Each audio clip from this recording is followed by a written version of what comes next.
আজকে আমরা আলোচনা করব রাজ্যে জেলা ভিত্তিক জেলা ভূমি সংস্কার অফিসে কর্মী নিয়োগের বিজ্ঞপ্তি প্রকাশিত হয়েছে। রাজ্যের কোন জেলায় নিয়োগ করানো হচ্ছে এবং কোন পদে নিয়োগ করানো হচ্ছে, যোগ্যতা কি চাওয়া হয়েছে, বিস্তারিত বিষয়গুলো আলোচনা করব। এই জন্য অবশ্যই ভিডিওটি শেষ পর্যন্ত দেখবেন। আমাদের চ্যানেলে নতুন হয়ে থাকলে চ্যানেলটিকে অবশ্যই সাবস্ক্রাইব করে আমাদের সঙ্গে থাকবেন, পরবর্তীতে চাকরি সংক্রান্ত লেটেস্ট আপডেটগুলো সবার আগে পাওয়ার জন্য। চলুন এবার আমরা নিয়োগের বিস্তারিত বিষয়গুলো নিয়োগ নোটিশ থেকে দেখে নিব। নোটিশ মেমো নম্বর এখানে রয়েছে এবং নোটিশটি প্রকাশিত হয়েছে ডিসেম্বর মাসের 27 তারিখে। এই নোটিশের মাধ্যমে ভূমি সংস্কার অফিসে কর্মী নিয়োগ করানো হবে, তার আমরা বিস্তারিত বিষয়গুলো দেখে নিব। প্রথমে আমরা পোস্ট এবং যোগ্যতা সংক্রান্ত বিষয়গুলো দেখে নিব। এখানে মূলত ডাটা এন্ট্রি অপারেটর পদে ছেলেমেয়ে নিয়োগ করানো হবে এবং এই পদের জন্য শিক্ষাগত যোগ্যতা এখানে চাওয়া হয়েছে। যে কোনো বিভাগ থেকে গ্রাজুয়েশন যোগ্যতা থাকতে হবে, সঙ্গে 60% মার্কস থাকতে হবে। দ্বিতীয় নম্বরে রয়েছে 6 মাসের কম্পিউটার এডুকেশন থাকতে হবে এবং এই পদের জন্য 1/1/2025 অনুসারে 21 থেকে 45 বছরের মধ্যে বয়স থেকে থাকলে আবেদন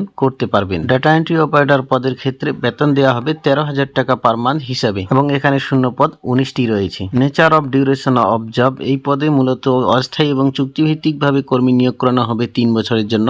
মোড অফ অ্যাপ্লিকেশন রয়েছে, অনলাইনের মাধ্যমে অ্যাপ্লিকেশন জমা করতে হবে। এখানে তাদের অফিসিয়াল ওয়েবসাইট লিংক দেওয়া রয়েছে, এই লিংকের মাধ্যমে আপনারা অনলাইনে অ্যাপ্লিকেশন জমা করতে পারবেন এবং ডকুমেন্ট সংক্রান্ত বিষয়গুলো এখানে বিস্তারিত দেওয়া রয়েছে, দেখে নেবেন। সাথে নিয়োগ সংক্রান্ত অন্যান্য বিষয়গুলো অবশ্যই আপনারা নিয়োগ নোটিশ ডাউনলোড করে ভালো করে দেখে নেবেন। নিয়োগ নোটিশের লিংক ডেসক্রিপশনে দেওয়া রয়েছে, সেখান থেকে নোটিফিকেশন ডাউনলোড করে ভালো করে দেখে বুঝে তারপর এই পদের জন্য আবেদন করবেন। অনলাইন অ্যাপ্লিকেশন জমা নেওয়া শুরু হয়েছে 1 জানুয়ারি থেকে এবং লাস্ট ডেট রয়েছে বা অ্যাপ্লিকেশন জমা করতে পারবেন 15 জানুয়ারি পর্যন্ত। এবং এই ডাটা এন্ট্রি অপারেটর পদের জন্য লিখিত পরীক্ষা নেওয়া হবে 9 ফেব্রুয়ারি। লিখিত পরীক্ষার অ্যাডমিট ডাউনলোড করতে পারবেন তাদের অফিসিয়াল ওয়েবসাইট লিংক থেকে, এখানে লিংক দেওয়া রয়েছে, দেখে নেবেন। এই পদে আবেদন করানোর জন্য রেসিডেন্সিয়াল স্ট্যাটাস এখানে বলা হয়েছে। এই পদে আবেদন করতে হলে আবেদনকারীকে অবশ্যই একজন পূর্ব মেদিনীপুর জেলার একজন স্থায়ী বাসিন্দা হতে হবে, তবে আবেদন করতে পারবেন। নোটিশটি প্রকাশিত হয়েছে government of West Bengal, office of the additional district magistrate and district land and land reforms officer, পূর্ব মেদিনীপুর গণপতিনগর, অর্থাৎ পূর্ব মেদিনীপুর জেলা ভূমি সংস্কার অফিসে ডাটা এন্ট্রি অপারেটর পদে কর্মী নিয়োগ করানো হবে।